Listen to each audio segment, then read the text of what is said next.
Hello friends, so today we are going to understand D1 chart. We are starting a journey to understand astrology well, and not only astrology, scientific astrology, Vedic astrology. Okay, people think that astrology is just about predicting your future, astrology is just about how fortunate you are, astrology is just about knowing your future just like your palms and everything else. But no. First and foremost, astrology says a lot about your physical body, the tendency of your body, what kind of tendency your body has, okay, what kind of food habits, sleeping habits you should grow, okay. It tells a lot about your psychology, okay. It tells how you think, what are your likes, dislikes. So, the main reason one should study astrology is that they need to change their decision making scheme.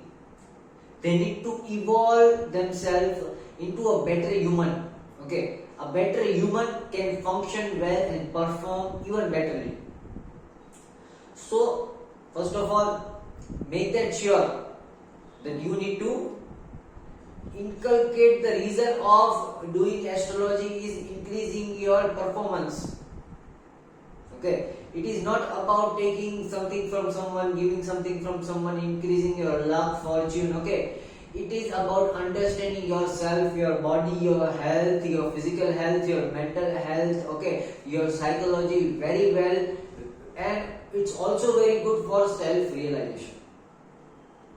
Okay, so this is going to be a big lecture. Okay, we are going to consider one chart over here, and we are going to talk about this chart in regular lectures. Okay, we are going to study how deep can you go into one chart, deeper and deeper and deeper. Okay, so first of all, we start from the D1 chart. I am getting the focus on the board. You will be hearing me and understand well. It is not at all easy just to understand the planet, the nature, and then see where the houses are and then calculate everything. No, it is very much complex and deep, more than you think. Okay, so let us start our journey. Today is the first video, so we are just understanding how to read the most important chart, that is your natal chart, birth chart, lagna chart. Okay, it is also called your D1 chart, right? So coming forth to the board. So let's look over here. Okay, right here we can see the person is born with Cancer ascendant. Okay, first of all, what is ascendant? Ascendant is your lagna or your lagnesh. We call it lagnesh or lagna. Why? Because it governs your body. Okay, the primary house, the first house, first of all we need to calculate house anti-clockwise from over here. Okay, the house number 1, 2, 3, 4, 5, 6, 7, 8, 9, 10, 11, 12. Got it? Now you have to see what is your lagna ascendant. That means when you are born, what was exactly on the first house. Considering this person, the first house was Cancer. Okay, so what are the conclusions we can get when the person is of Cancer ascendant? First of all, see, we have to arrange all the zodiacs in these 12 houses, and for that we need to know which zodiac comes over here. It is not necessary that just because this is the first house, this will start with the first zodiac Aries. Okay, no. When you are born, what was there on the first house, that will be in the first house, and then you have to keep, number it like this, anti-clockwise. So let's see. In accordance to this person was born with Cancer lagna. That means the zodiac Cancer affects the most on the body of this person, the health of this person. The tendency of the body and the tendency of this person is based like a person with Cancer zodiac. Okay, the bodily tendency is of Cancer zodiac. Right. So let's study. Every zodiac has a lord. Okay, which in Sanskrit is called Swami. બધા રાશિનો એક સ્વામી હોય છે જેને govern કરે છે. Every lord governs that zodiac. So let's start from this Cancer. The lord of Cancer is Moon. Moon is something that governs Cancer. After Cancer comes fifth zodiac, that is Leo. The Swami of Leo, the lord of Leo is Sun. After that is Virgo. The lord of Virgo is Mercury. After that is Libra. The lord of Libra is Venus. After that is Scorpio. The lord of Scorpio is Mars. After that Sagittarius, which is Jupiter.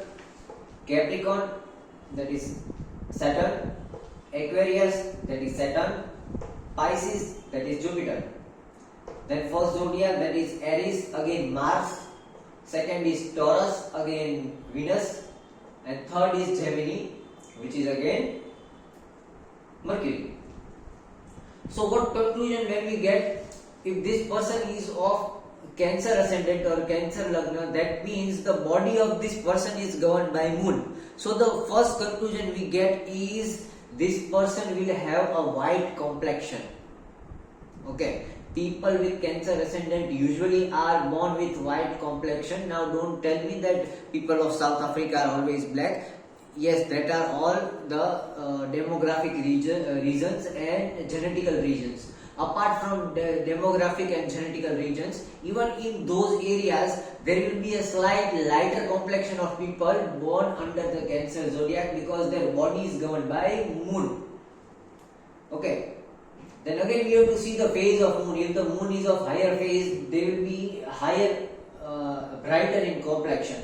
If the Moon is of lower phase, their complexion will be slight darker.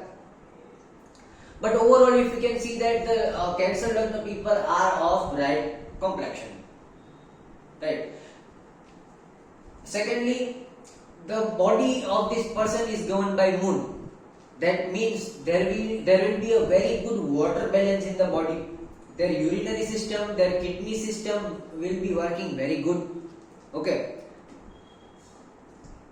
Plus, their body will also be seasonal. It will be affected by seasonal changes. Okay, why? Because Moon is something that gives phases. Okay, so there are phases in Moon. So this person will have seasonal problems, like there will be cough and cold when each season ends and another season starts. So this person will usually fall ill during the transition of seasons. Okay, it is less likely that this person would fall ill in between a season. This person might fall ill in the transition of season, while one season is transiting from another season. Okay, so there are many such conclusions we can get from Lagnesh or say the ascendant lord, because the first house is what governs your body. Okay, for example, if someone has Leo in their Lagna, okay, like this Leo is over here, then the ascendant lord means the Swami of that zodiac is Sun. So what will be there? This person will be dark in complexion because Sun always keeps the body warm. Due to warm and thermal energy, the complexion is more likely to be dark. Similarly, that person will have more of heat in the body. That's why it is more likely that this person is slim. So if the fifth Rashi is over here in the first house, over here if there is Leo, okay, so people with Leo lagna are usually thin because their body is radiating more heat like Sun. Okay. Similarly, if someone is having 9th or 12th Rashi in the first house, which is Dhanu or Pisces, that is Sagittarius or Pisces, then their lord is Jupiter. Okay, and Jupiter gives more fat. Okay, so people with having Sagittarius or Pisces over here in the first house are more likely to be fat, because Jupiter helps in deposition of fat.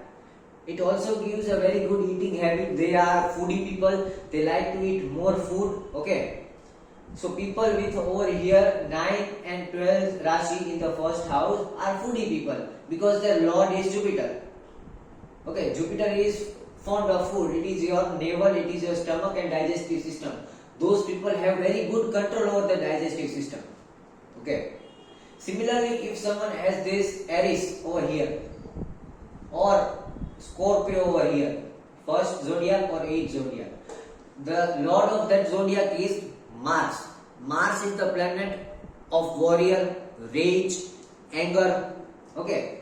So people with having first house as Scorpio zodiac or Aries zodiac, those people would be warm in tendency. Their body will be warm.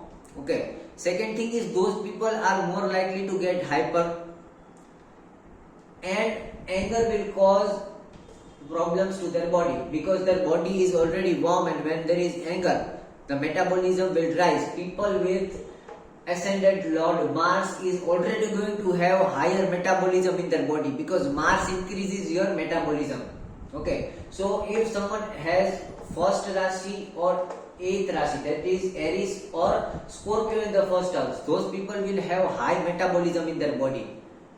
Okay, so already they are having high metabolism, and when you get angry, the system of your body starts to operate more. So those people are more easily angered. Okay. Similar, there are different conclusions for different zodiacs in the first house. Usually, what you understand from what zodiac is present in the ascendant side or in the first house is that how would be the bodily tendency of the person.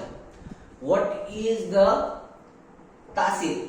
In Ayurveda, that is called tasir, that a person is having warm tasir, a person is having cold tasir. People with cold tasir are more likely to have cough. Okay. People with warm tasir are more likely to have pith.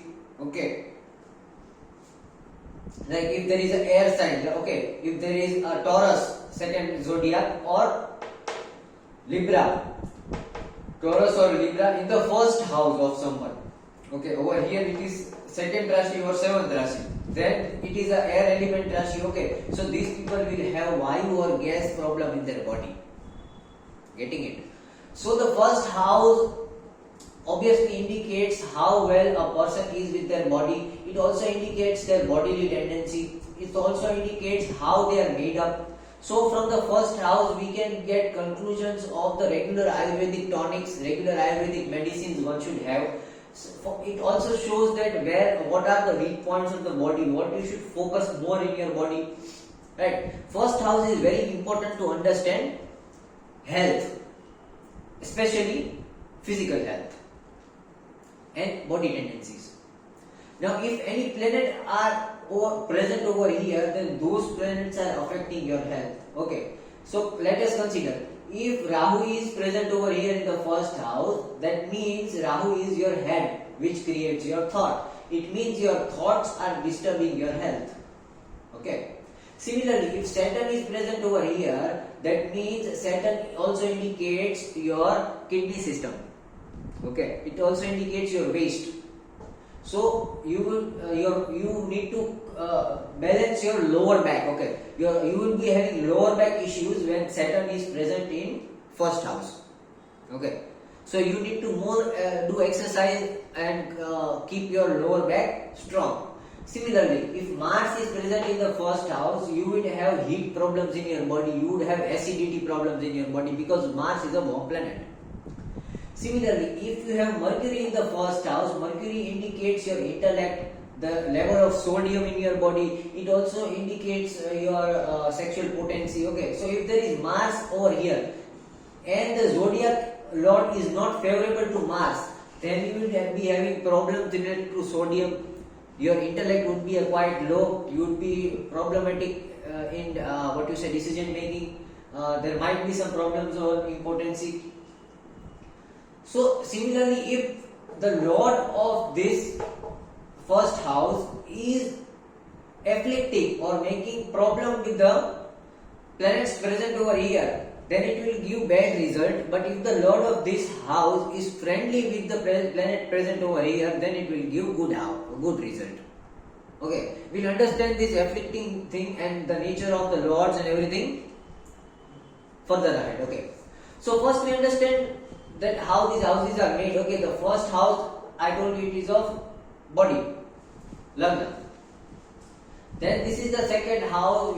If you have good health, you are able to make money. So this is the second house of Lakshmi. If you have good Lakshmi, then you will be very good at expressing yourself. So third house is of communication. Third house is also of comforts. Okay. Third house is also of siblings. Right. Then comes the fourth house, which is of family. After that comes your family. So this is the fourth house of family. After fourth house, the fifth house is of children. After this fifth house, the sixth house is of sudden changes and your enemies. Okay, property. What amount of ancestral properties you are getting? Okay, all these things. After this, the seventh house represents your partner, your spouse. Okay, now look carefully. This first house represents your body, and exactly opposite to the first house is your seventh house, which is representing your partner or your spouse. That means your spouse energy should be opposite to your energy in order for sustenance of the partnership. Okay, so that's why we say that two same kind of people cannot live together because they will clash. Right. After that comes seventh house, that is after the seventh house comes eighth house, which is the house of sudden death, house of death, house of longevity, how long you will live, Ayushya, what we say. Okay, it also denotes diseases, what kinds of diseases you can get. Right. So the eighth house is about death and diseases. After that, the ninth house is the house of actions, because how you defeat diseases is by doing actions. Okay, it also denotes your karma, karmic debts. Okay, how good you are doing in action, how good you are doing in karma. Right. Then comes 10th house is of dharma. After karma is dharma, because what decides your karma is your dharma. Okay, actions and decisions. Dharma is actually decision. In Sanskrit, there are many meanings of dharma. But let us be more specific. Your dharma is nothing else but your power to decide, your decisions. So have a look. What do all different religions teach you? All different religions teach you how to take decisions in your life. That's why the basic definition of dharma is decision making. Okay. From dharma, you understand how you do karma. So every religion teaches you dharma. That is the way of decision. And from the way of decision, from that dharma, you will do karma. Okay. So from decisions you do actions. So the actions are more decided by what you decide. So decisions comes your dharma, this 10th house is of dharma, and your dharma also indicates your respects and reputation. Okay, how can you be reputed in the society when you are very good in taking decisions? So the 10th house also denotes your repo.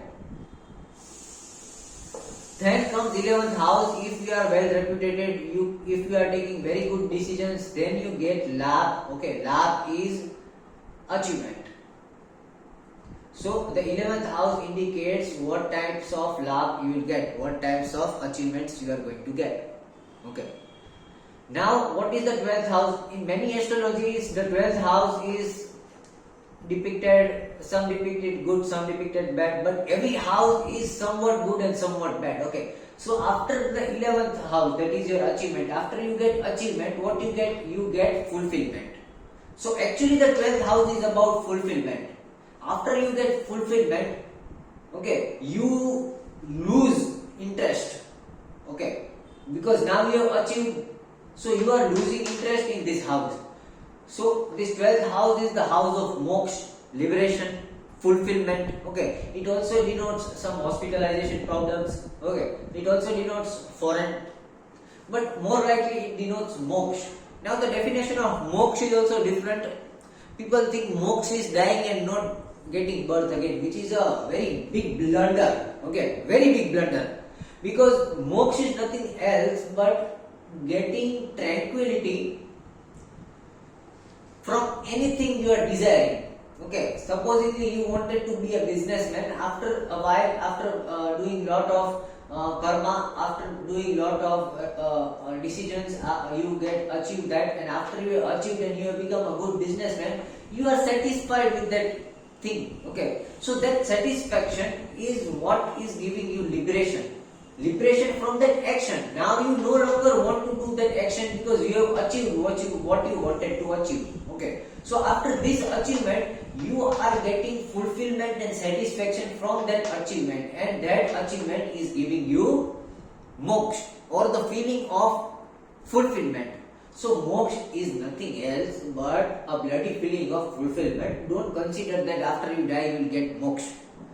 Okay, the word moksha has many different meanings. So the main meaning over here is getting a tranquility and fulfillment over here. Okay, so 12th house is also of fulfillment, and how a person gets fulfillment when they are satisfied.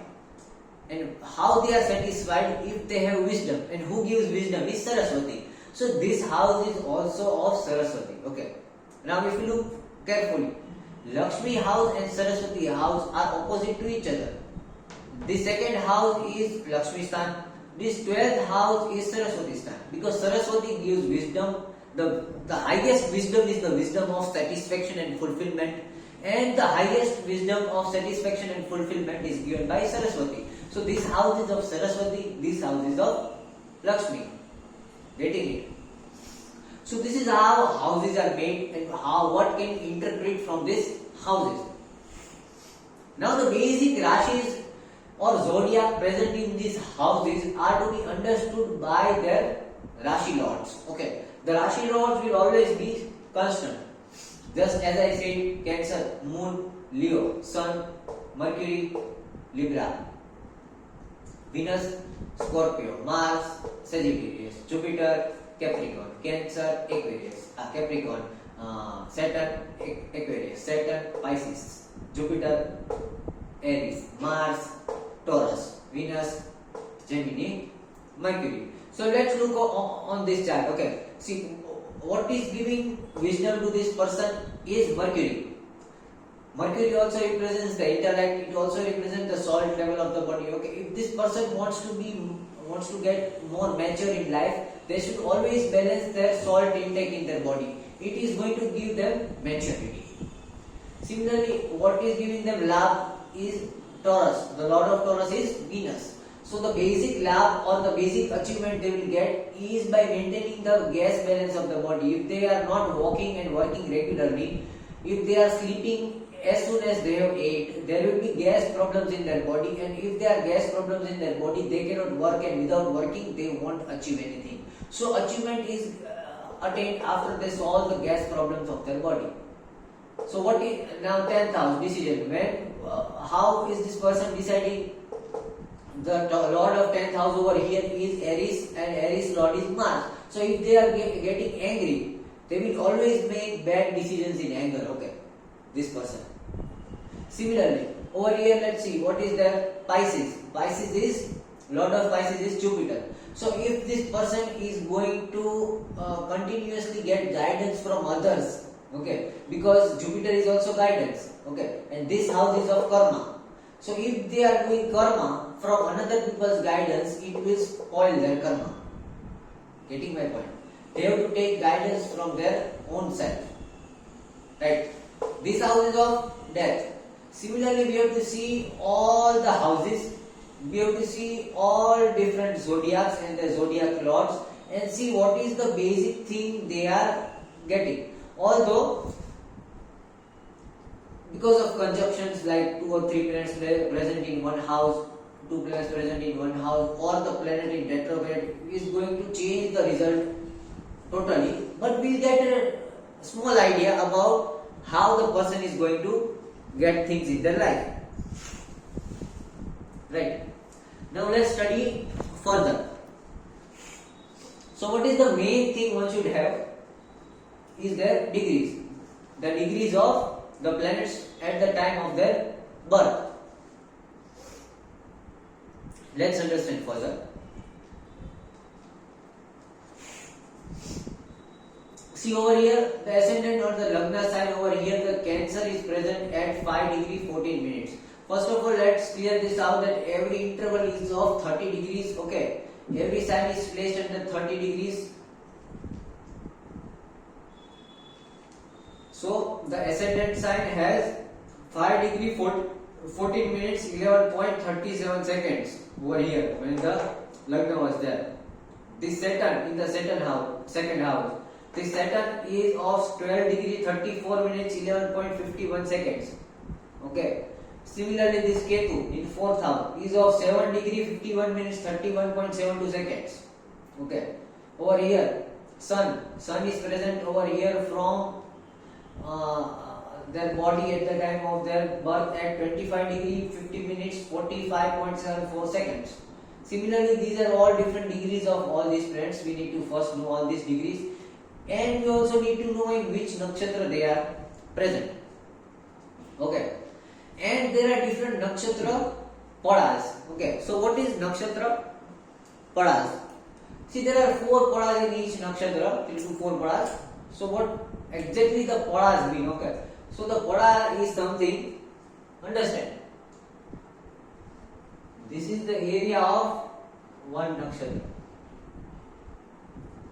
and we divide it into 4 parts. Okay. Now see, if the planet is just entering this nakshatra while we are born, so it will be present in this area of the nakshatra. So it is the first pada.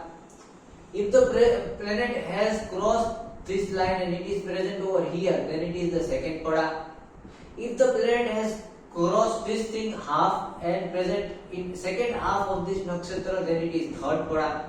And if the planet is present in the end of the nakshatra and it is going to enter the next nakshatra while we are born, then it is present in the fourth pada. Okay. So the pada is nothing else, but we divide the nakshatra into 4 parts and we see, is the planet entering that nakshatra? Is the planet in the middle of that nakshatra? Is the planet leaving that nakshatra? We go in more detail. Okay. So that are the padas of nakshatra. So over here, let's see the Saturn is present in the 4th pada. That means it is leaving the Magh nakshatra. Saturn is present in 4th pada, so it is leaving the Magh nakshatra. It is going to enter the next nakshatra. But if you see over here, Venus is present in 1st pada of Mool nakshatra, which means it has just entered the Mool nakshatra. Okay. So when this person was born, Venus has just entered over here. Okay. Similarly, Saturn has already reached over here in that nakshatra where Saturn is present. Okay. So what is the main difference of the pada is that if either the planet is entering that nakshatra or it is planning to exit that nakshatra. Okay. Okay. The pada calculation is very good to understand the avasthas of planet. But we'll understand avasthas in the next video, because this video is already going to get more and more bigger when we are going to get deeper and deeper. And it's not quite grasping if I teach everything over here. It will take around 2 to 3 hours if I will teach everything how to read the demon chart. So next video we will see the avasthas. Right now we are just understanding the padas. Okay, so these are padas, these are nakshatras, and these are planets, and the Rashis in which planets. So what is the main difference? In my perception, how I understand is, the nakshatras denote the mental capacity of the person. Okay, nakshatras are something that gives idea about how well organized their mind is, their psychology is. If you want to understand the psychology of the person, you have to understand nakshatras.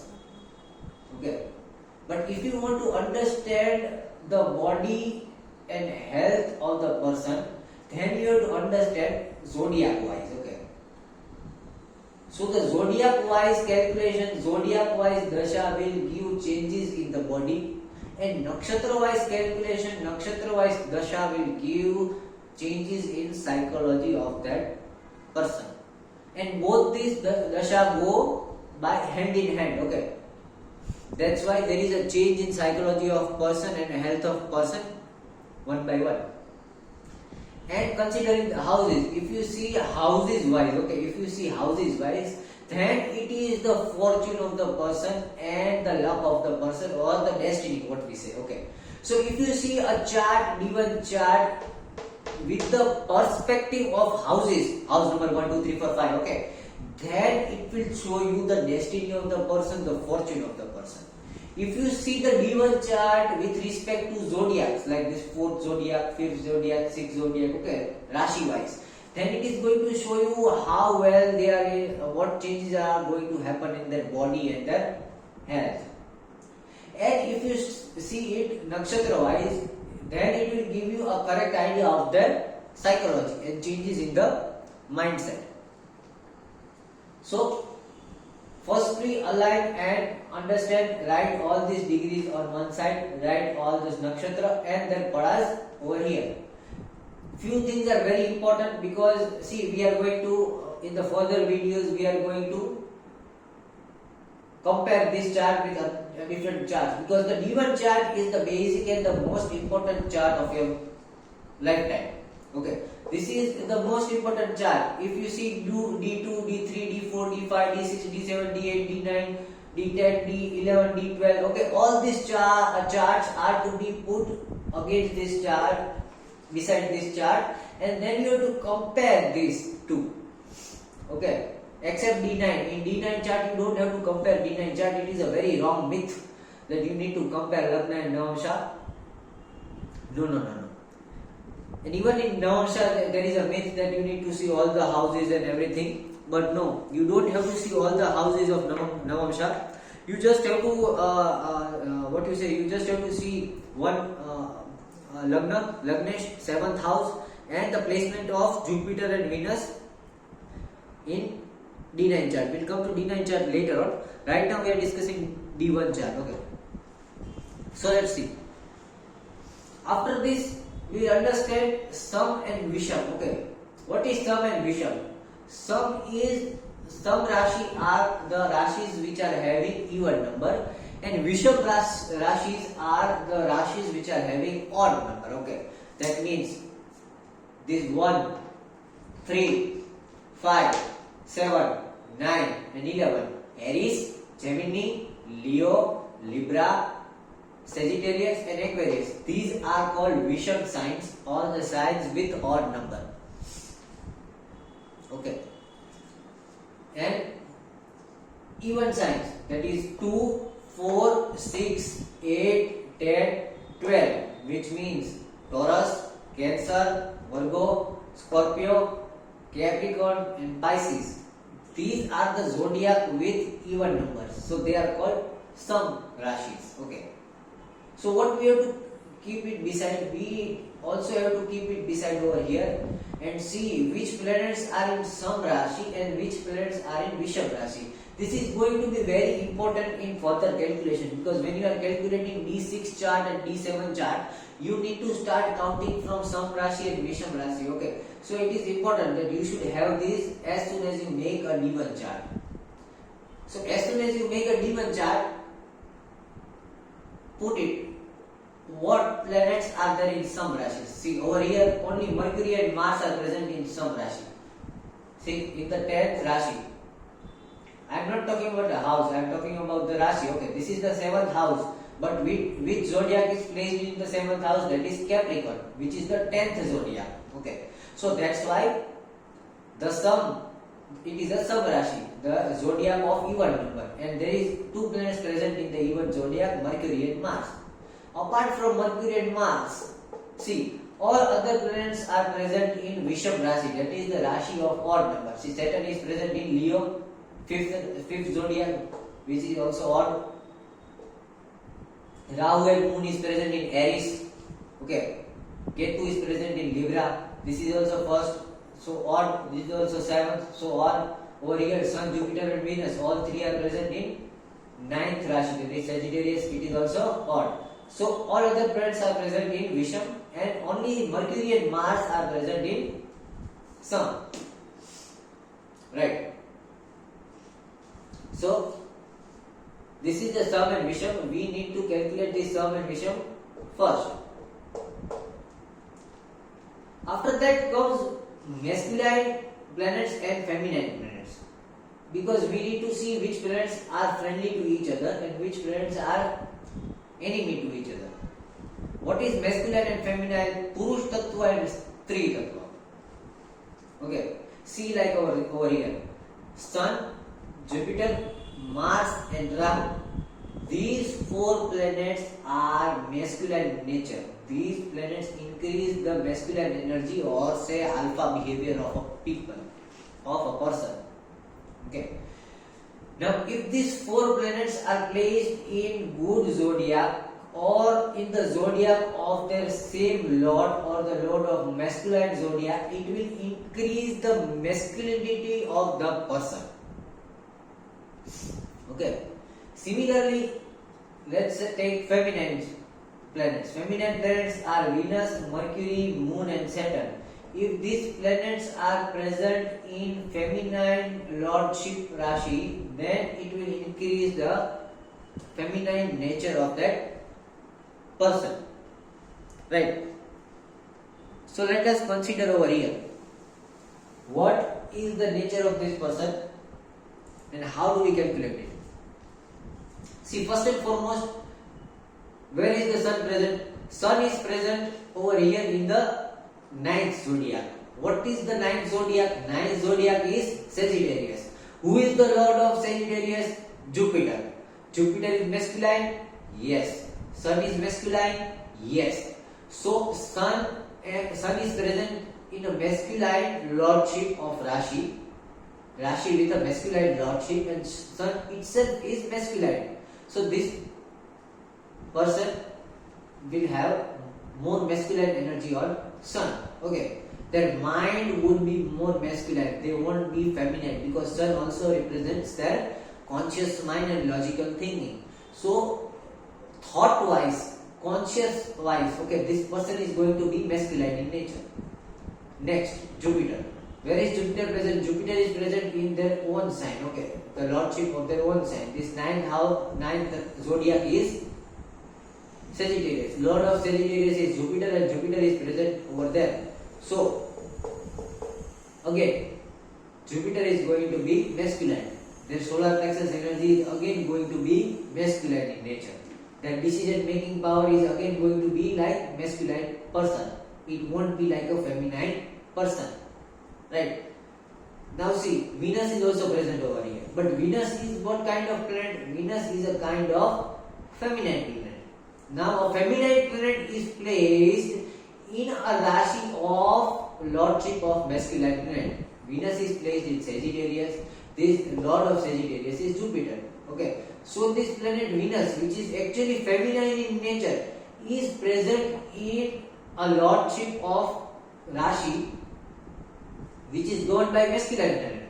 So there will be afflicting energy over here. Okay. The energy will contradict each other. Okay. In this case, we have to find out which energy is more prominent. Is the masculine energy more prominent or the feminine energy more prominent? Okay. In this case, let's see. See over here in this house. Okay. This house, Sun is masculine, Jupiter is masculine. This ninth house lord is also Jupiter, which is masculine. So there is more masculine energy over here, and there is only one feminine energy over here, which is Venus. So this person's Venus is compressed due to masculine energy. Okay, that means the Venus is compressed by Sun and Jupiter. Venus also indicates throat chakra. Venus also indicates how good a person communicates. Sun represents authority and power. Okay, Jupiter indicates guidance.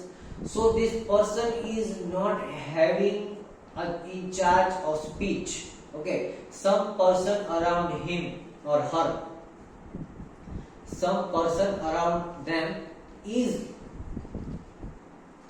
putting their power and authority over them and not allowing them to express. Also, Jupiter energy is pushing the Venus energy. That means even their mind is guiding them not to speak, because if they speak, there will be problems. Okay, so this person is naturally decreasing their expression, their speech. In Hindi, I am saying that इनको ज्यादा बोलने का अधिकार नहीं है जहां पे भी वो रहते हैं. Okay, because someone around them is pushing power and authority over them and telling them not to speak. Okay, so their expression, they are not allowed to express because of someone else's authority and power, and their own guidance is also saying that I shouldn't speak, because if I speak more there will be problems. Okay, so that is the Venus. This happens when contradictory planets are present in the zodiac, in the contradicting energy of zodiac. Okay, similarly, let's see another example. See this house, 7th house. Okay, this 7th house is governed by Capricorn. The lord of Capricorn is Saturn. Saturn is feminine energy. Okay, similarly, Mercury is feminine energy and Mars is masculine energy. So, in contradiction to this house, in this house the feminine energy is taking more power over the masculine energy.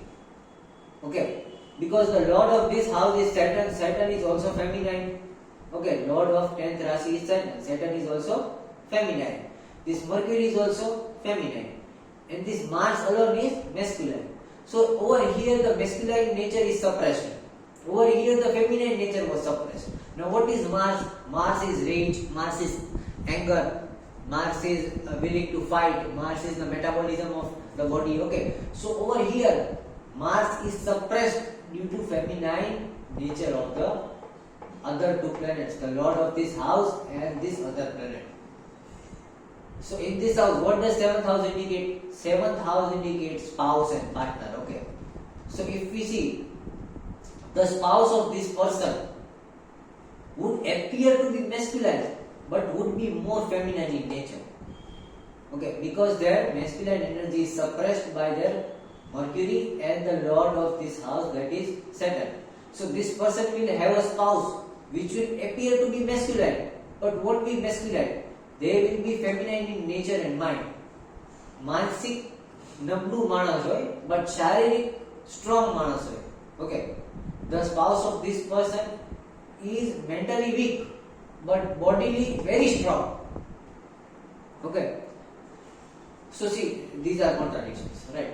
Similar, we have to see the masculine and feminine energy of all different planets and then calculate what are the final result of the houses and the planets, and we can take many conclusions out of it. Okay, see, we have just started understanding given chart, and till now we have concluded many things by just masculine and feminine energy. We are still not entered the Atma Karaks, Yoga Karaks. We have not still entered the aspect that where are planets watching. Okay, so this is a very important aspect to calculate masculine and feminine energy. It gives the strength and weaknesses of a person. What is the strength of the person? What is the weakness of the person? So what is the weakness of this person? The speech is the weakness of this person. This person is not able to speak. Speech is the weakness. But what is the strength of the person? Strength of the person is their physical health. Physically, their husband is or wife is strong. Okay. Physically, they are of Cancer ascendant, which means they have very good water balance in their body. No another planet is aspecting or present in this first house. That means moon is always going to take care of their body. Apart from seasonal changes and seasonal illnesses, they are not having frequent illnesses and frequent problem. Okay, so health wise this person is having strength. See this Saturn present over here, second house Saturn. Saturn is present in Lakshmi house. Okay, so Saturn is also their strength from the actions they do. Saturn also governs actions. Saturn also governs their what do you say, waist area. Saturn also governs their sacral region, lower back. Okay, so the amount of work they do, they are getting very good amount of Lakshmi from that. Okay, so Saturn present in Lakshmi sthan is very good, and especially in retrograde. Okay, so we can identify strength and weakness from masculine and feminine energy. Okay, see again 10th house. 10th house, we see in 10th house, this Rahu is present in which zodiac? First zodiac. Who is the lord of first zodiac? Lord of Aries is Mars. So let's see over here, if Mars is masculine, Rahu is masculine, and what is Moon? Moon is again feminine planet. So Moon is their sleep, Moon is their mental peace, Moon is their mind. So again over here, who is more strong? Masculinity is more strong, and that masculinity is suppressing their feminine mind. Okay, which means that from mind this person is feminine in nature, but from mind this person is feminine in nature, but their thoughts are masculine in nature, and that's why their thoughts are suppressing their mindset. But in this case, this placement is very good, because the natural lord of 10th house is Sun. Sorry. Over here the placement is good because this Rahu and Mars, the lord of this 10th house, and Rahu present over here is suppressing the Moon and making the Moon more masculine. It is giving them more mental strength. They are going to be mentally very strong because the masculine energy is over empowering the feminine energy of mind. So mentally this person is going to be very, very strong. Okay, they won't cry. It is less likely that this person is going to cry. If Moon is present in a feminine zodiac, that person is a crybaby. Okay, but if Moon is present in a masculine zodiac, that person is having a very good mental strength and they won't cry. Okay. See, again we have taken one good conclusion from the presence of Moon. So, just like this we can calculate which planet is masculine and which planet is feminine for that person, and which house is masculine and which house is feminine. Okay. So see, like over here, the house of enemy is masculine in nature. That means that this person is not going to get weak with enemies. And plus Venus is also suppressed. That means this person is not going to speak with enemies. They will just nod their head, they will just be silent. Okay, if they don't like someone, they are not going to start a conversation because Venus is not good.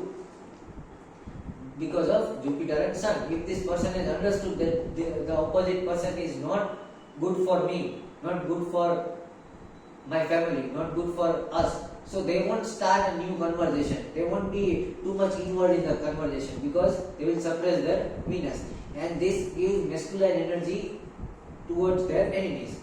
Okay. Opposition to that, see the 10th house is of spouse. So in the spouse house, the feminine energy is ruling over the masculine energy. That means even the spouse is getting angry, even the spouse is doing bad things, this person would be emotionally connected and attached to their spouse. And Mercury present in Capricorn gives dedication, okay? Because the lord of Capricorn is Saturn. Saturn wants to work and dedicate itself, and Mercury is also intellect and your mental dedication. So if both are aspecting each other, then this person is devoted and dedicated to their spouse and suppressing the ill things of their spouse. Okay. So we can take many such conclusions from the masculine and feminine aspect of planets. Now coming to the next part, which is also very important part, is your karaks. Your karaks are also very much important. Okay. So what is actually the Karak? Karak planets are something which is going to describe you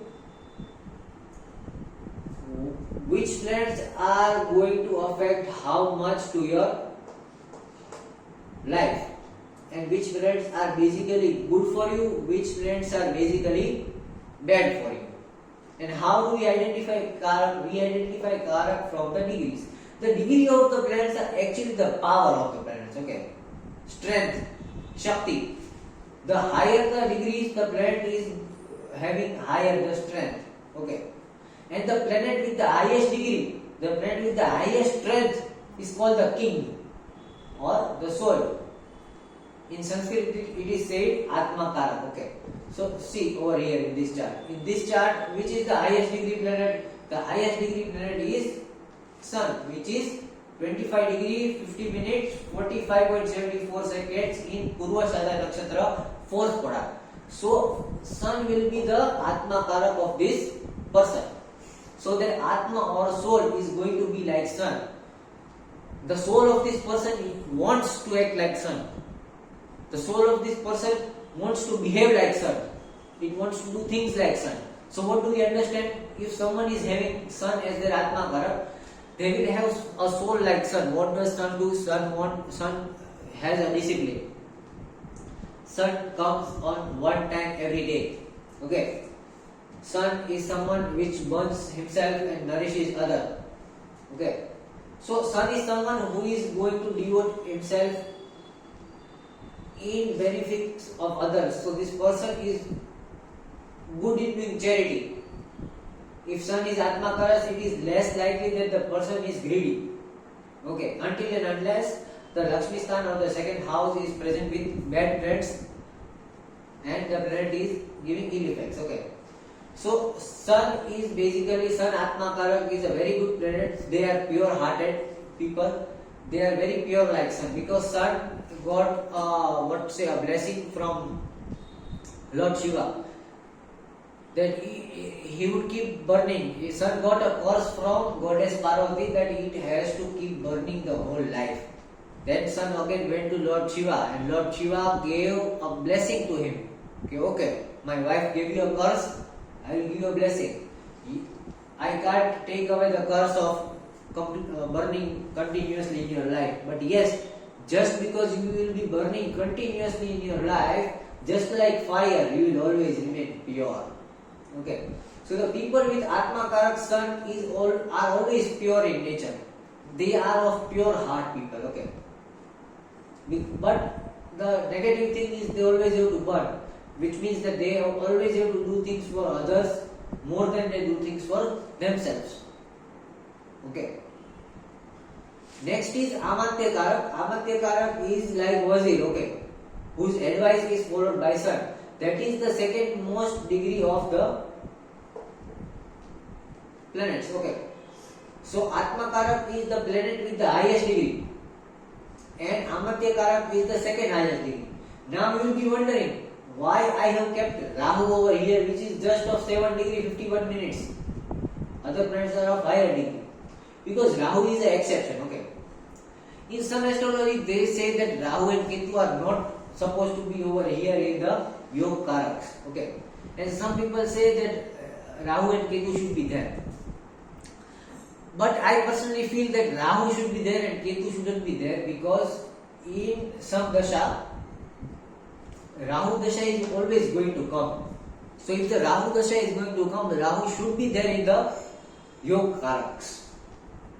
Because in Yogini Dasha there is Rahu. So Rahu Dasha is going to come. That's why Rahu should be there in the Yoga Karaks. But there is one complication in Rahu, only in Rahu. Rahu there is an exception. That when you see the degree of Rahu, you have to subtract that degree from 30 and then you have to see it. Okay. So subtract 7 degree 51 minutes, 31.72 minutes in Ashwini Nakshatra, 3rd pada Rahu is sitting. So subtract 7 degree 51 minutes from 30. Okay. And the answer would be around 21 minutes, 21 degrees. Okay. So this 21 degrees is going to be second highest after the Sun. Sun is 25 degrees and Rahu is 30 minus 7 degrees, which is 21 minutes around something. So that's why this Rahu is kept Amatya Karak. Ketu doesn't go in Karak because Rahu Ketu are always in the same degree up and down, right? Because they are opposite nodes. If this is Rahu, this is Ketu. If this is Rahu, this is Ketu. If this is Rahu, this is Ketu. If this is Rahu, this is Ketu. So the degree is always going to remain same. Okay. So we don't take Ketu in Yog Karaks, we take Rahu in Yog Karaks, and I personally accept that Rahu should always be considered in Yog Karaks, but the degree should be subtracted 30 degree minus from that degree, and then they should be considered as Amatya Karak. Okay. So after that, see, if the Rahu is Amatya Karak, that means the Rahu is also thoughts. Rahu is materialism. Okay. So Rahu is governing or giving advice to the son. What does Wazir do? What does a minister do? Minister advises to the king. So over here in this person, Rahu is advising to the son. Even though, look over here, see, sun is present where? Sun is present in the 6th house. 6th house is the house of enemies. But where is Rahu present? Rahu is present in the 10th house. So if Amatya Karak is present ahead of Atma Karak, okay, Atma Karak is 6, Amatya is 7, 8, 9, 10, 1, 2, 3, 4. Rahu is 4 steps ahead of king. So the person who is giving advice to the king is always 4 steps ahead of the king. That's why it is a very good placement. That means that Atma is guided by Rahu and Rahu is ahead of Sun. That means they are getting very good guidance from their thoughts to their soul. Okay. Now consider if this placement was different, if this placement was opposite. Okay, consider for a while. If Rahu was the Atma Karak and Sun was the Amatya Karak, or just say Sun was sitting over here and Rahu was sitting over here. Okay. So then Sun being the Atma Karak was the king, and the king would be sitting over here in the 10th house. And the Wazir or the minister, the Amatya Karak, and Rahu was sitting over here in the 6th house. Then this Rahu or the Wazir would be 6 steps below the king. And if the king would take advice from some planet which is sitting below him, then he won't be very good decision maker. Okay. And he won't get right decisions. Why? Because the planet who is giving advice to the king is already below king. Getting my point? The king should always be behind, and the Amatya Karak should always be ahead. Only then it is going to be favorable outcome. If the king is ahead and Amatya Karak is back or lagging behind, then it is not going to give good result, because even though Amatya Karak is called the king always takes decisions from the Wazir or Amatya Karak. Even if the soul is Atma Karak, the Atma Karak is going to take intellect or going to take decisions from the Amatya Karak, which is the Wazir. So the Amatya Karak should never lag behind the king. Amatya Karak should always be ahead of the king in order to guide the king correctly. So even though this is Atma Karak and is the highest degree, the most important in my perception is the Amatya Karak. Getting it? The king bloody loses all the battles if the minister is, or the Wazir is a stupid Wazir. Okay. But if the Wazir is very strong, like Chanakya, even a stupid king can get very high in life. Right? A stupid king with a good minister can win wars. And a very intelligent king with a stupid minister is going to lose. Right? What does king do? King always takes decision and it is the main responsibility taker. But it always works in the guidance of Amatya or the Wazir. So the Amatya Karak, if the Amatya Karak is ahead of king or Atma Karak, it is a very favorable position. It is a good position, friendly position. If it is lagging behind the king, then it is a bad position. Okay. So the next is Matrukarak, which shows the emotions of the person. And if moon is the Matrukarak, it is very good. See, in this person, moon is the Matrukarak, which means the person is having the exact resemblance of their emotions of their mother.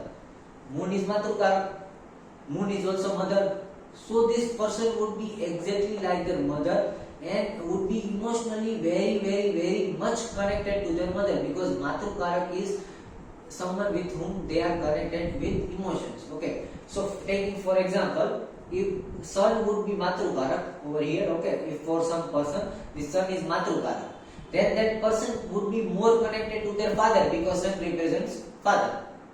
Okay, if Jupiter would be Matrukarak for some person, okay, then Jupiter is their teacher, so they would give emotions to people who guide them. Okay, if Venus is Matrukarak for someone, okay, then that person would only give their emotions to their spouse. Getting my point? So Matrukarak is something which denotes where the emotions are flowing. Emotional flow, where is the emotional flow, that you can know by Matrukarak. Over here the moon is Matrukarak, that means the person is most connected to mother, and as a mother, this person will give more and more emotions to their children, because they have motherly emotions into them. Okay. Now Putrakarak. The Putrakarak over here is Mercury. That means that children will be very good in calculation. Their children will be intellectual, because Mercury is the planet of intellect. Their children would be like more business oriented, cunning children. Okay. So over here the Putra Karak is Mercury, so they are going to have cunning children. If the Putra Karak was Moon, they are going to have emotional children. If the Putra Karak was Sun, they are going to have children who would get famous. Okay. If the Putra Karak was Jupiter, they would have children who would guide people. Right. So over here the Putra Karak is Mercury. And Mercury is showing that they would be have children who will be very good with Mercury. They would be having good cunning skills. They would be having good calculative skills. They would be having good business skills. Okay, their communication power would also be good. Then is the sibling or the support, Bhratrukara, where this person goes when they need support. Okay, so see over here the Bhratrukara is Jupiter. Okay, so whenever this person needs support, they are going to go to their gurus or people with high Jupiter in their life. Only people with good Jupiter are someone this person will rely on. Okay, it is also Bhratrukara is also where you rely. So this person will rely where? This person will rely on people with good Jupiter. How are people with good Jupiter? People with good Jupiter are very good teachers, very good guides. Okay, there is a difference between guru and adhyapak and shikshak. Shikshak and adhyapak are always going to just teach you something. Okay, but guru is going to guide you. Guru is someone who is going to guide you right, even though you don't like. Okay, so this person, whenever they need support, they would go to people with good Jupiter or good Guru. Right. After that, Dharakarak. Dharakarak is Venus over here. It is the spouse. What is this person giving their spouse? Is Venus. What is this person giving their spouse? Venus. What is this person demanding from spouse? Venus. Venus is love. Okay. Now, if the person is having Jupiter over here as Dharakarak, they would be wanting authority from their spouse. Okay, because Jupiter is also authority. Similarly, if some person is having Moon as their Dharakarak, that people would be demanding mental peace from their spouse. Getting it? If someone is having Sun as the Dharakarak, that person would demand power and authority over their spouse. Okay. And if someone is having Mars as their Dharakarak, they would pour over their anger, frustration and irritation over their spouse. So some planets are good for and some planets are not good. But over here see the Venus placement is very good. The person is having Venus as Dharakarak. So this person is only demanding love from their spouse and only giving love to their spouse. But over here, see, where is the Venus placed? Venus is placed between two masculine planets. That's why they would be having difficulty in getting love from their spouse. Rather than getting love, what are they getting? They are getting guidance, continuous guidance and continuous authority and power. Right? So we also have to see where the planet is placed in order to see whether they are getting favorable result from their karaks or they are not getting favorable result from their karaks. Okay. And last but not the least is Gnati Karak, which gives a light to obstacles. How this person are getting obstacle from the life, which planet is causing obstacle, and that is Mars over here. Mars is giving obstacle to this person. So the Martian energy or the masculine energy is giving obstacle to this person. Okay, rage, anger. That is something that is creating a problem in their life. If someone is having Sun as a Gnati Karak, they would be having authority problems in their life. Someone would be having, if someone has Sun over here as Gnati Karak, power and authority would be having a problem in their life. Somebody would be suppressing them because of their power and authority. If someone is having Jupiter as their Gnati Karak, that means they would be guided by wrong people. Wrong people would guide them in a wrong way. Okay, they would go in a wrong way. Okay, if someone is having Saturn over here, then Saturn also indicates friends. So friends will be an obstacle to them if Saturn is Gnati Karak. Okay. So people who are having, you should always be away from this Gnati Karak. Okay. If your Saturn is Gnati Karak, you should always keep less friends, or I would suggest keep no friends. Because Saturn is friends and friends are going to create obstacle in your life. If you are having Venus as Gnati Karak, opposite sex people are going to create obstacle for you. So you don't have to keep opposite sex people around you. Okay. Similarly, if someone is having Sun as their Gnati Karak, their father is creating obstacle for them. So they should live in another city after they get mature. Okay, like that, if they want to build their career, they should be away from their father because their father's health or their father's mentality would create an obstacle to them. So these are all the karaks. Karaks are also very important to understand. So before understanding D1 chart and their aspect, one should always understand karaks. After understanding karaks, you also have to see that where this karak is placed and whether this karak is giving good result or bad result. Okay. So likewise, as we studied over here, see this Venus. This Venus is very good Dharakarak. If Venus is Dharakarak, it is very good that this person is demanding only Venus from their spouse, which is love and affection. Okay. But over here, Venus is placed in a bad conjunction. That means they are not getting that love and affections from their spouse. Okay, but see over here, Moon. Moon is the Matrukara or emotions, and it is placed in 10th house, and 10th house is governed over here with the zodiac Aries. The lord of Aries is Mars. So there is indirect conjunction of Mars and Moon causing Chandramangal Yoga. Okay, this Chandramangal Yoga is very good. So they would be getting all the emotions from their mother. Their mother would be their emotional support in their life always. Okay, so see, this placement is giving them right good result. Okay. Similarly, this sun is Atma Karak. Okay, and this Rahu is Amatya Karak, and Amatya Karak is ahead of sun. So this is also giving them favorable result. They are always getting good guidance from their Rahu. Their thoughts are always guiding them to the right path, because their thoughts are 1, 2, 3, 4 steps ahead of their soul. Getting it? So it is very much deep in this. If I keep on speaking, there would be 1 hour only on explaining this karaks. Okay, but this was basic understanding of this karak. You can still understand karaks deeper way in any chart. Okay, over here if you can see the Putra karak. Putra karak is Mercury. Where is this Mercury placed? Mercury is placed in the 7th house. 7th house is the house of spouse. Okay, so and it is governed by Capricorn zodiac. So if you see over here, this Capricorn zodiac is the lord, or who is the lord of Capricorn? Is Saturn. Saturn and Mercury are friends? Yes, both are feminine. So the child of this person is more likely to be feminine in nature and less likely to be masculine in nature. Either they would be a daughter or they would be having a son who is feminine in nature. But see now what is creating problem over here is the Mars. That means the children would be having some aggressive tendencies in their life.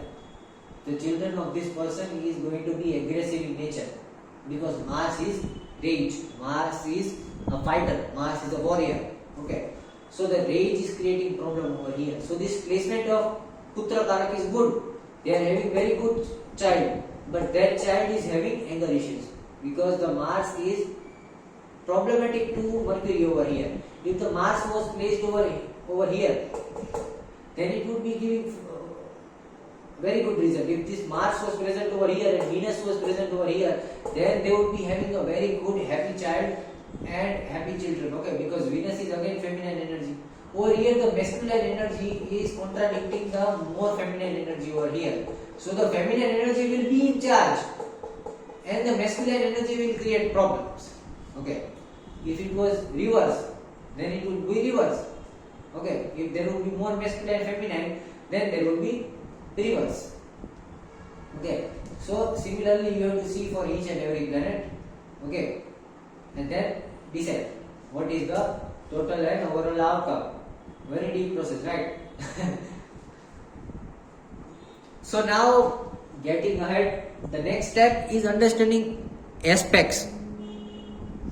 Understanding aspects is also a very deep thing in astrology, and there are 2 to 3 types of astrologers in our literature who have given some different ideas about aspect and where the planets see. Okay, so aspect is nothing else but the vision of the planet. Where the planet is watching itself is the aspect. Where the planet is providing their energy is the aspect. Okay, so let's see over here. Over here, if you see this aspect is always going to remain same. Only the houses are going to change, right? So these are the basic rules of aspects. See, we start from the Saturn. Okay, what is the rule of Saturn? This Saturn is giving 1/4 energy to the 5th and 9th house from it. Half of energy from 4 to 8 house from it. 3/4 of energy to the 7th house and full energy to the 10th house. Okay. So we have to calculate houses after Saturn. Okay. So where is Saturn present in this chart? Saturn is present over here, 2nd house. Next is that. So we have to consider 5th and 9th house after it. Okay. 1, 2, 3, 4, 5. This is 5th house from Saturn. We'll make a bridge. Okay. See.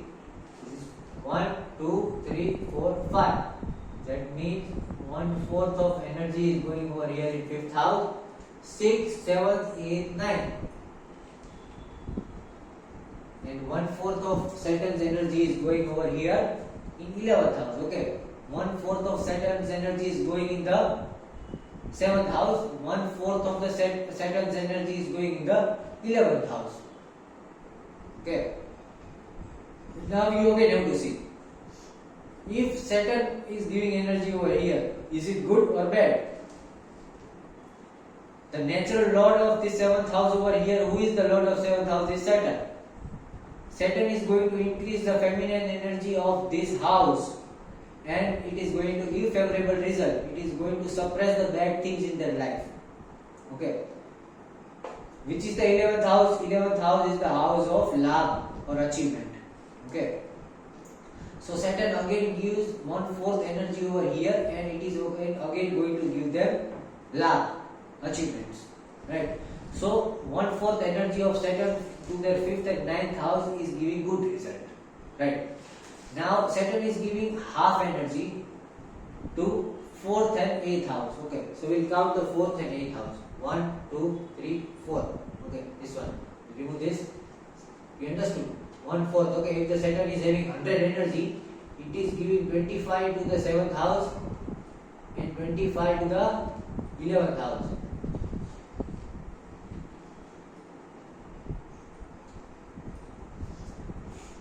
Okay.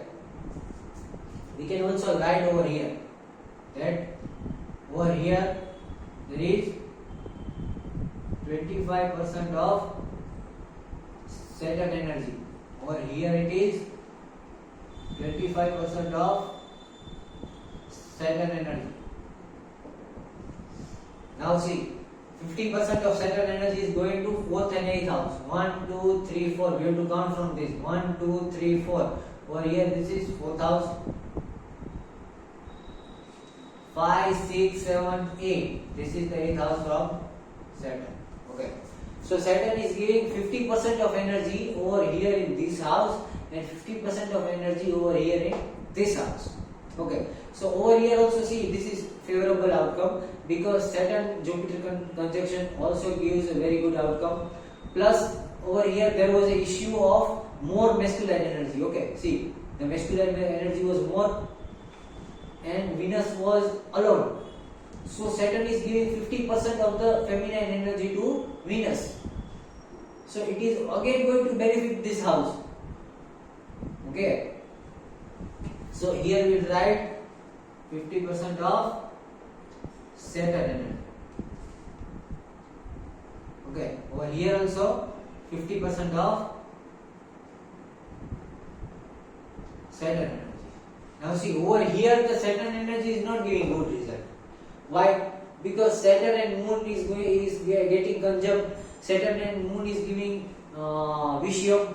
That means even though they are doing very good things in their life, they are not getting famous. Okay, because this is the house of famous and this is the house of building reputation, 10th house, and there is Moon sitting over here, and the Saturn energy is coming over here. So it is a Vishyam, that is they think that they are not getting enough recognition for what they are working for, because Saturn is work and this house is of recognition. So it is creating Vishyam in the house of recognition. So this person is not getting enough recognition for what they are working for. Okay, and that thing is disturbing their Rahu or their thoughts. Okay, they will be thinking I am doing so much things but I am not getting recognition for my things. Also Saturn and Rahu gives Shravit Yog, and it indicates that in last life they tried to get wrong, recognition from wrong ways.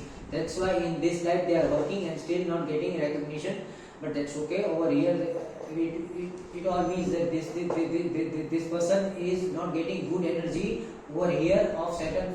This 50% Saturn over here energy is not giving good result.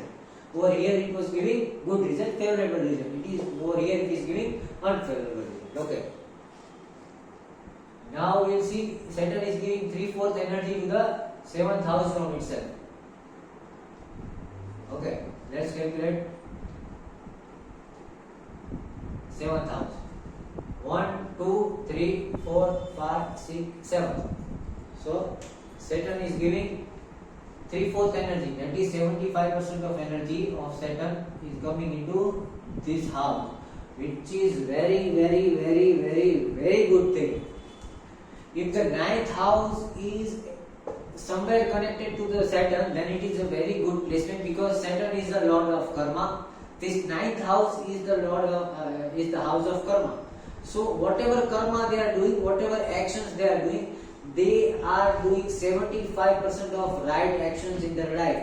Plus if you see over here, the lord of the 7th house, that is the 7th house is governed by which zodiac? That is the 12th zodiac. Who is the lord of 12th zodiac? That is Jupiter. So naturally this house is built with the energy of Jupiter, and with the energy of Jupiter they are getting 75% of energy of Saturn, which means this person is always guided by rightful actions. This person is never going to do inactions in their life, never going to lie, never going to hurt someone, never going to do wrong things. Okay, because the house of karma is itself afflicted by the energy of the lord of karma, that is Saturn. Right? This is a very good placement. Okay, over here, if they are getting 3/4 energy over here. Now see, the full energy is going to the 10th house from itself. 1, 2, 3, 4, 5, 6, 7, 8, 9, 10. Which is the 10th house? This is the 10th house from itself. So 100% of the energy of Saturn is given to this house, 10th house over here. This is which house? House of Saraswati. Okay, so the 100% of Saturn energy is coming over here. It is again a very good placement because they are doing actions, and from all their actions and all their karmas, what are they getting? They are getting wisdom in their life. See, this house is also of loss, but what you lose, every time you lose, what you get? Every time you lose in life, you get wisdom. So this house is also of wisdom.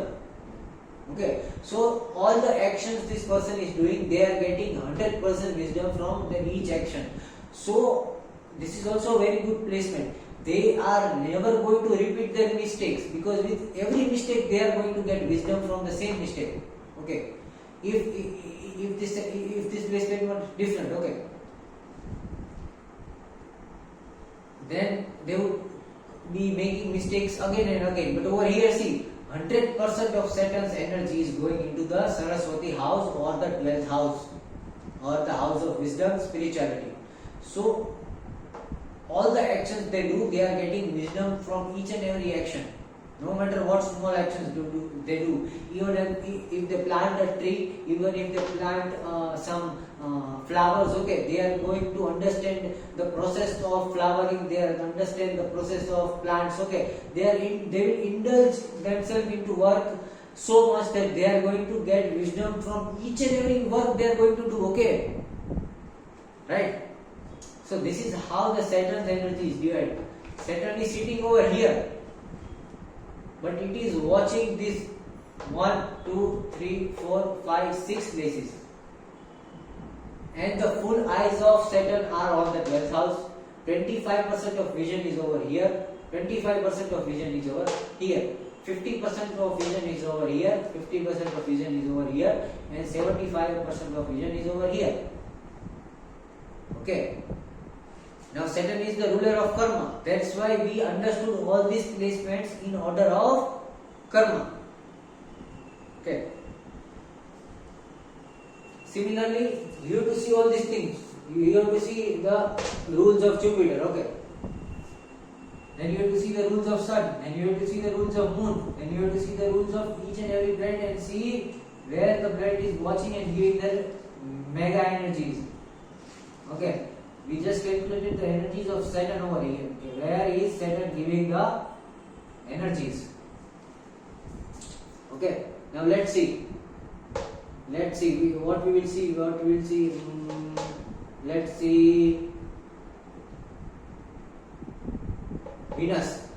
Let's see Venus. Where is Venus giving energy? So what is the rule of Venus? Venus is giving 1/4 energy to the 3rd and 10th house from it. Okay. See, the rules are going to be different for each planet. So you have to remember the rules or write it up or take the screenshot over here. Okay. So Venus is giving 1/4 of energy to the 3rd and 10th house from itself. 1, 2, 3. 3rd house, how much energy? 25%. 25% of energy of Venus is over here. 4, 5, 6, 7, 8, 9, 10. 25% of Venus energy is over here. Okay. Then half of the energy of Venus is 5th and 9th house from it. Okay. 1, 2, 3, 4, 5. Over here there is 50% of Venusian energy. 6, 7, 8, 9. Over here also there is 50% of Venusian energy. Okay. Then 3/4 of its energy is at the 4th and 8th house from itself. Okay. 1, 2, 3, 4. Over here that is 75% of Venusian energy. 5, 6, 7, 8. Okay. Over here also 75% of Venusian energy. And the full energy of Venus is going to the 7th house from itself. 1, 2, 3, 4, 5, 6, 7. Over here it is giving 100% of Venusian energy. Okay. So let's study Venus. See, in case of Saturn, we studied Saturn in perspective of their karmas or their actions. Okay. In Venus we have to see their affection, in Venus we have to see their communication. Okay, both these things are affected by their Venus. The thyroid gland is also affected by Venus. Okay, see over here, Venus also affects their spouse because Venus is Dharakara. Now see, 25% of energy of Venus is going into the karma stan or their actions. That means in their entire life, 25% of actions of this person would be directed towards their spouse. See, Venus will always show what things they are doing with their spouse and their affections and emotions. Over here, this is the house of karma and action. Okay. So for their spouse, they are working 25%. Okay. The 25% of their affection goes in working for their spouse. Okay. Then other 25, that is the third and 10th house. Okay. So other 25%, their affection goes into their family because this is the 4th house of family.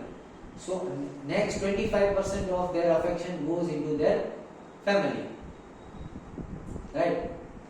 After that, let's see half. That is the 5th and 9th over here. 50% of their affection goes to Labh house. Okay. Their achievements. They get very much happy from their achievements.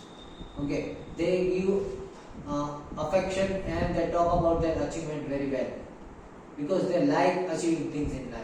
That doesn't mean they are greedy because greediness is something which is affected by 2nd house and not 11th house. So over here they are talking about their achievements. Okay. Similarly, 50% of the Venusian energy goes to their house of sibling and communication. Okay. So 50% of the energy and the affection goes in talking, speaking, and goes towards their brothers and sisters. Right. Then 75% of Venusian energy is going to the 4th and 8th house. 1, 2, 3, 4. This house, and 5, 6, 7, 8. This house. Okay. So this Venus is giving 75 energy to the 4th house from itself and 10th house from itself.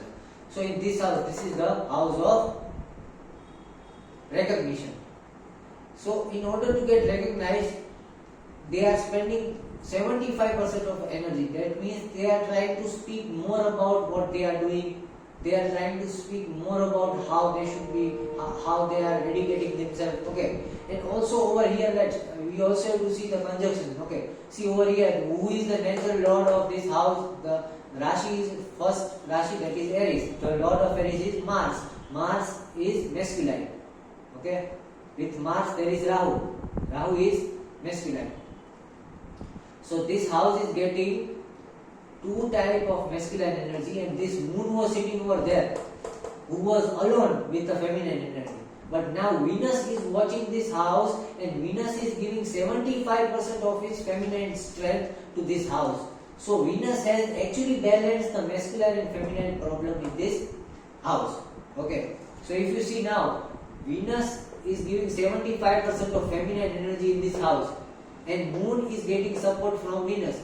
That means if you give love to this person is going to get very good mental peace in life, because moon represents mental peace. Now mental peace is feminine energy, and the feminine energy is less. That means they are not mentally peaceful. If you want to make this person mentally peaceful, you have to provide them with Venusian energy, which is love. Getting it? So this is how we take many much conclusions about what the people desires and what people wants, okay, from the aspect. After that, if you see 75% of Venusian energy is again going to the 10th house from itself. 8th house from itself. Okay. 1, 2, 3, 4, 5, 6, 7, 8 over here. Over here it is not giving favorable result. Why? See, first of all, this is the 2nd house, and the 2nd house is governed by 5th Rashi. The 5th Rashi is Leo. The lord of Leo is Sun. Sun is masculine. Yes. Venus is feminine. So Venus is again giving 75% of energy to the house governed by a masculine lord. And who is sitting in that house? Saturn. Saturn is again feminine. No. This is again giving good result over here. So this Saturn is sitting in the masculine zodiac and Saturn is itself feminine. So this Venus is giving 75% of energy over here and Saturn is getting support of Venus. So if this person is praised for their work, okay, Saturn is also work and actions. So if this person is praised for their work, if this person is given recognition, if they are thanked for their work, if you tell thank you to this person, then this person is feeling very good because this feminine energy, this alone planet sitting in this Saturn is feminine planet. Okay, he is sitting in someone who is masculine, who is in the lord of masculine. So he was having a problem adjusting over here. But Venus is giving feminine energy again to the Saturn. So Venus is again helping Saturn. So if you praise this person for what they do, they are again going to feel very good. Okay. And Venus is again giving their full energy to the 7th house from itself. 1, 2, 3, 4, 5, 6, 7. Okay, over here. First house. So Venus is giving 100% of the energy to the Lagna or the first house or their body. Now we have to see whether the body is masculine or feminine. Which Rashi it is? 4th Rashi. Who is the lord of 4th Rashi? Moon. Moon is masculine or feminine? Moon is feminine. Venus is feminine. Both are feminine. So this 100% energy is going to the body. So it is giving a very good result. The person is becoming strong feminine person, and plus this 100% Venusian energy is resolving all the problems related to gas. Okay, so this person would never be having gas problems in their life until and unless the Mahadasha of opposite planet is going on, that is of Sun. In Sun Mahadasha, whenever the Dasha of Sun is going on, they might be having gas problems in their life. Okay, so we can also know when a person can get what type of disease in their life. So if Sun Mahadasha is coming on and going on, you should advise this person to always eat warm food. You should advise this person to never eat food that creates gases. Okay, never eat food that is already leftover food. Okay, all the food that create gas in the stomach should be avoided in the Sun Dasha going on. And when the Sun Dasha is going on, they should always take some stomach or digestive tonic, so that this Venusian energy coming over here is passed out from their rectus or their box, podkar. Okay, gas કાઢી નાખવાનો જ્યારે સન દશા ચાલે છે, કારણ કે સનની દશામાં stomach problems થવાના chances બહુ હશે, કારણ કે વિનસ એની ઉર્જા એ આપે છે. Okay, see, so similarly like this we can conclude many things. See, similarly like Venus, this Sun is also giving aspect to the full aspect to the 7th house from itself. Okay, so if you count 1, 2, 3, 4, 5, 6, 7, it is again over here. Okay, so this house is also getting 100% energy from Sun. This house is also getting 100% energy from the Sun, because Sun is also over here, and for the Sun it is also the same rule. Full energy goes to the 7th house from itself. Okay, so Sun is going, now see, now it is again going to create problems, because the natural lord of this house is Moon, and Sun is giving energy to the Moon.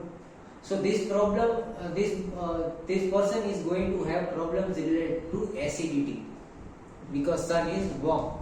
So this person should always take care of acidity in their life. Okay, they should always take care that their body should always remain in the alkaline state, and not the pH of the body should never be on the acidic area. It should always be after 7. It should never be before 7. Before 7 they are more likely to have acidity problems in their life. Okay, because Sun is giving their 100% energy to their body, and their body is made up of Moon. Their body cannot tolerate acid. Their body is made to tolerate basic nature. Getting it? So these are aspects. You need to calculate such aspects for every planet and write it down and make an aspect chart. Okay.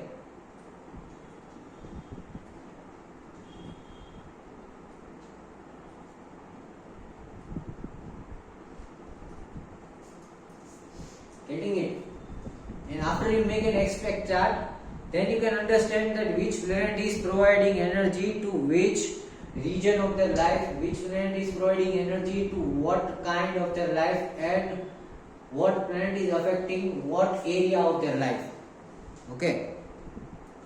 And these calculations are, this is a steady thing, you have to calculate this for each planet. We calculated it for Saturn and Venus. You need to calculate it for Jupiter, then Mars, then Moon, then Mercury, then Sun. Okay. Then also for Rahu and Ketu. Rahu and Ketu is someone that will only give their energy from to the 5th and 9th house. But for the Ketu, only for Ketu, you have to count in reverse. You have to not count like this. You have to count reverse. 1, 2, 3, 4, 5 and 6, 7, 8, 9. So this house and this house. Okay.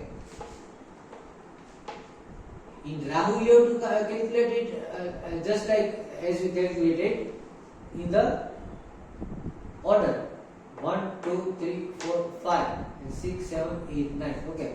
The Ketu is only exception over here. For the Ketu you have to count reverse.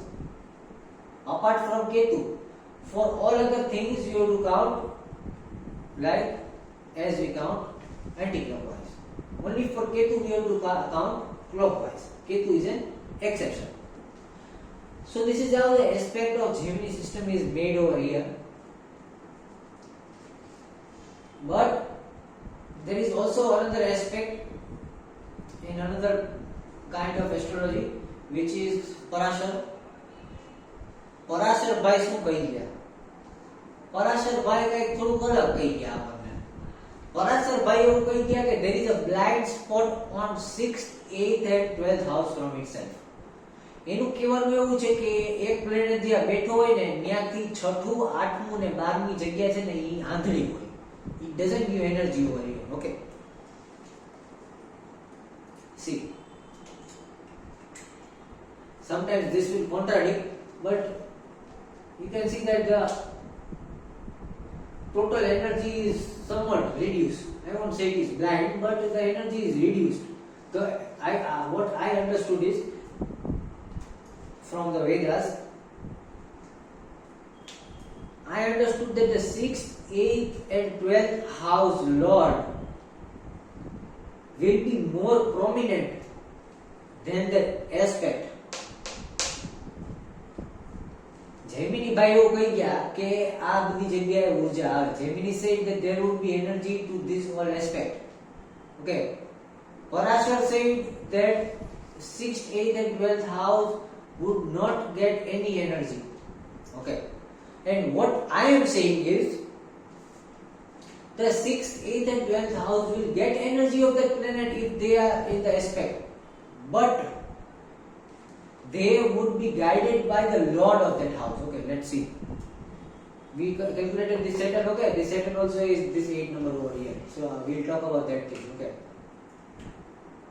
See over here, we understood that Saturn gives half of energy to the 4th and 8th house from itself.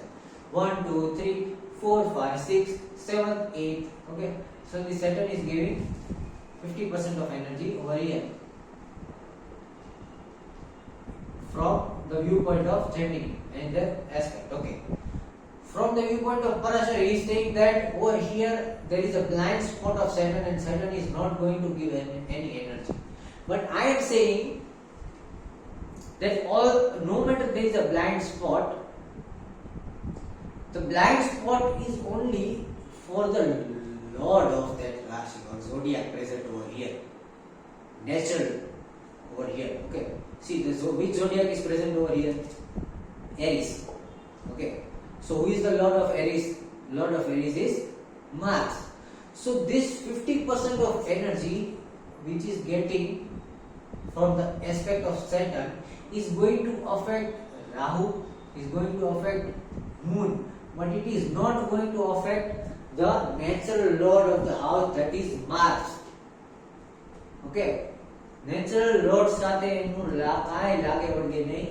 Natural load છુપાઈ જાય. Okay, so this what I understood from the Vedas is completely different from Gemini and Parashar system. What I understood is these are blind spot not for the aspect. These are the blind spot of the lord of their houses. The lord of the houses will hide, છુપાઈ જશે. Okay, so સેટરની energy નહીં લે, એનો lord સેટરની energy નહીં લે. એના સિવાય ત્યાં આગળ પ્લેનેટ્સ બેઠા છે ને તોય સેટરની એનર્જી લેશે. Getting it? But I can't force everyone anything, everyone anything. Okay, so people can understand and think whatever they want in the astrology, but what I understood from the Vedic literature is the 6th, 8th and 12th lord will hide itself from the aspect. But if there are planets present in that aspect, they are always going to get afflicted by the energy of that planet. Okay. Similarly, if you see, this was 8, right? We will count 6 and 12 also. 1, 2, 3, 4, 5, 6. This is 6th house. Okay. So over here, Saturn is not going to give energy to Saturn. Okay. Although there are no, Saturn is going to hide from the Lord. Lord is again Saturn. So Saturn is again going to hide from Saturn. 6, 7, 8, 9, 10, 11, 12. Over here, Moon. Moon is the Lord. So Moon will hide from Saturn. Okay. Over here, Mars will hide from Saturn. Getting it? See, this is a completely new concept. You won't find this concept anywhere in the world. Because this is what I deducted from the Vedas and literatures and our Purans. So over here, this Parashar says there is a blind spot, but there is not at all complete blind spot. Only the lord of that house will hide itself from the energy of the aspecting planet. Okay. The first house lord is Moon. So Moon is going to hide from the Saturn, which means the body of this person, the mental peace of this person has nothing to do with the actions of this person. If this person is doing mazduri, then also they will get the same amount of sleep in their life. If this person is sitting on a chair and doing a business, then also this person is going to get a good health. Okay. So the first house, what does first house indicate? First house indicates health and body. So this Saturn and this health and body has nothing to do with their Saturn. Okay. This Saturn has nothing to do with the mental peace of the body. Because the Moon is the lord of this first house. Okay. See over here. Saturn hides from Saturn. Over here the lord of this 8th house is also Saturn. Right. And the lord is hiding itself from itself. Which means Saturn is not going to give. Saturn is hiding from itself. Okay. Lord is hiding. Another planets are not present. That is okay. So let's take this example. Okay. Over here, see, Mars is hiding from Saturn. That means in the reputation of this person, the Mars is always going to hide Saturn, which means Saturn is their action. Their actions would be hidden if they get rageful or masculine energy over here. And the masculine energy is hiding itself from all the actions they are doing. So they would never be doing any kinds of masculine actions in their life. They are never going to get angry on outsiders, because 10th house is also the house of society, how a person behaves in society and their reputation. So this person is never going to get angry on any person in the society, because the lord of the 10th house is hiding itself from Saturn. Okay, that is what I have concluded. Okay, and this my conclusion are totally different from this Gemini and Parashar conclusion. over this blind spot. Although I follow all these things, but in this case my conclusion is different. This case my conclusion is different. So second last thing we are understanding over here is, after understanding the blind spot, see again I won't insist anyone to follow anything. And this is my intellect, what I am telling, my Mercury, what my Mercury is saying. Okay. So the next thing what Parashar said is, the planets who are giving aspects to the Trikon are friendly, and planets which are giving aspect to the Kendra are bad. So what is the Kendra? Okay. Kendra means this in between square. This 1, 2, 3, 4. This is called Kendra. Okay. First house, fourth house, seventh house, 10th house. These are called Kendras. And what are Trikon? Trikon are these two. This four. This third house, fifth house, 9th house, 11th house. These are called Trikons. Okay. So what he is telling, that if any planet is giving aspect to this house, this house, this house and this house, it will give friendly energy to this house. Okay. But if the planet is giving energy to the Kendra, that is this house, this house, this house and this house, it is going to give bad energy to the Kendra. That is what Parashar saying. Okay. I am not going to contradict things. Over here in this case. So if while you calculate all these things, okay, while you calculate this Gemini system and all these things, also see, when the energy is given to this house, write G for good. If the energy is going to this house, write G for good. If the energy is going into this house, write G for good, G for good.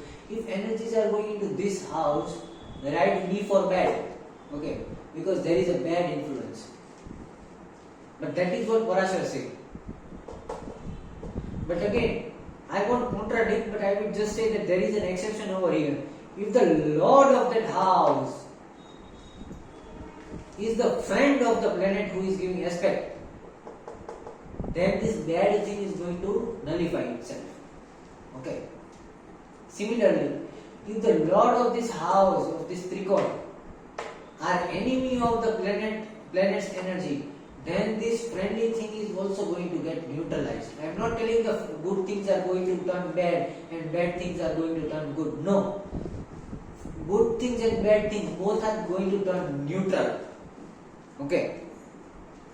So if any planet is giving energy or aspecting this Trikon over here, over here, over here and over here, and the Lord of the zodiac present over here is friendly to that planet, it is going to give friendly energy. If the Lord is not friendly and enemy to that planet, it is going to neutralize the effect or give neutral energy. Similarly, if it is giving energy to the Kendra over here in this these four parts, okay. If any planet is giving energy to these four parts, then it is obviously going to give bad result. Okay, bad energy to the outcome. But if the Lord of these four houses, any one of the house, is a friend of that planet, then this bad will also get neutralized and be neutral. Okay. I am not saying this good is turning bad and bad is turning good. But if the Trikon are having negative lords, it will give neutral result, and if Kendra is having good lord, a friendly lord, it is going to nullify or give neutral result. Okay. And there is one last system in reading the D1 chart is, that is the Argala system. So what is the Argala system saying? The Argala system is saying that the second, fourth, fifth and 11th house from the planet are called Argala house. Okay. 1, 2, 3, 4, 5. This one. And this second one, fifth one, 6th, 7th, 8th,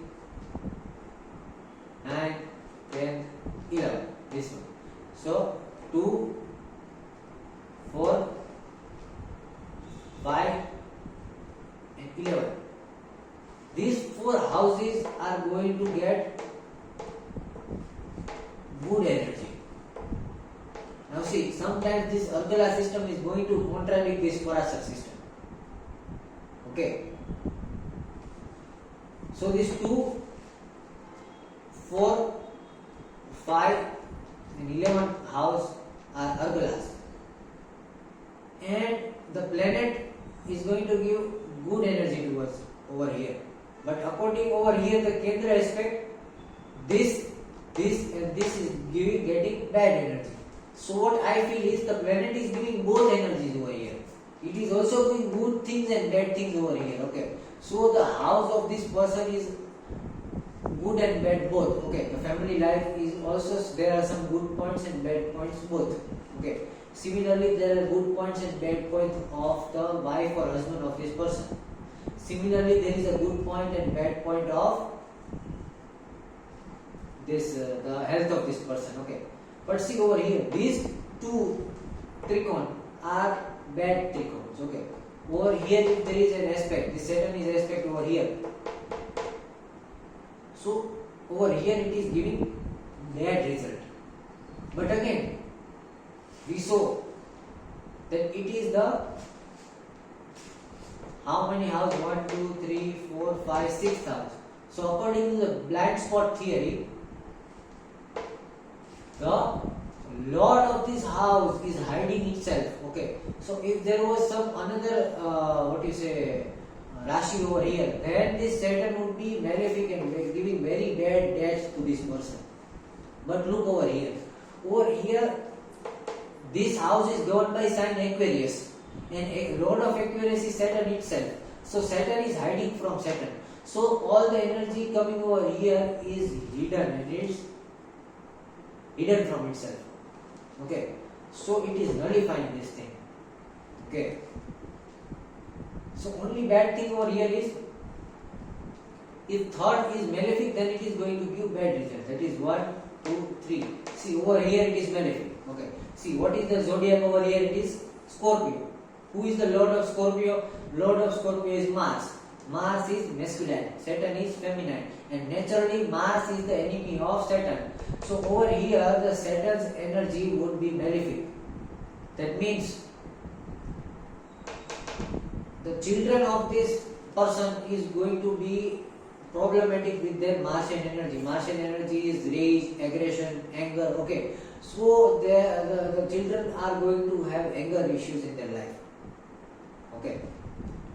So here there is creating a problem. So third house, there is a condition. If third house Lord is malefic in nature to that planet, only then that house is going to get malefic energy. Okay.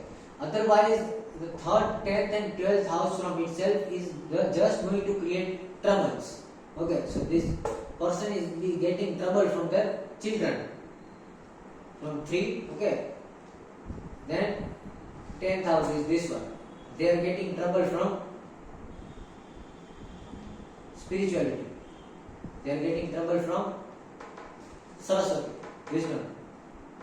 And they are also getting trouble from body. Getting it? Over here also see, Saturn is giving troublesome energy to their body. Also it is the aspect of Kendra, that is why it is bad. So this person should never wear a Saturn stone in their entire bloody life, because it is giving a very bad aspect and energy towards the first house, which is the body. Right? So, talking about this, 3, 10 and 12 are giving troublesome to this person. They should always avoid blue color, black color clothes. Right?